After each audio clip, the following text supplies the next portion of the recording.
Las herramientas que vas a necesitar para la aplicación son las siguientes: espátula de 6 a 10 centímetros, llana grande, lijadora orbital, microcemento fino, aspiradora, recogedor y escoba y mezcladora o bien un taladro con varilla mezcladora. Para proteger las zonas que no se van a revestir vamos a usar los siguientes materiales: cartón ondulado, plástico negro para tapar y cinta de carrocero. Y este es el equipo de protección que vais a necesitar: mascarilla de polvo, guantes, gorra de protección, rodilleras, calzado adecuado y ropa de trabajo limpia. El rendimiento del microcemento fino es de 0,5 kilogramos por metro cuadrado y capa. Como aplicaremos 2 capas, utilizaremos 1 kilogramo por metro cuadrado. El primer paso será batir el microcemento fino.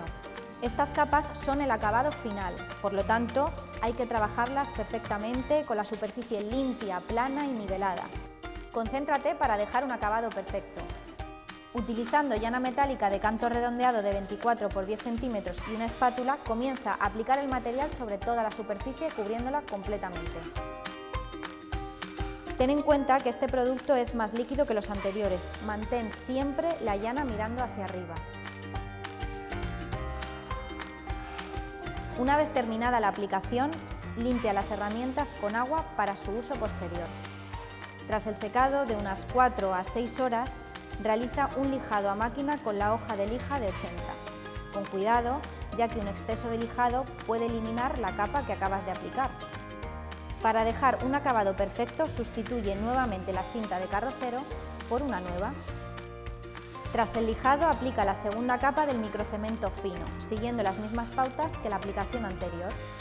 Tras un tiempo mínimo de secado de 24 horas, realiza el lijado manual con hojas de lija de 180.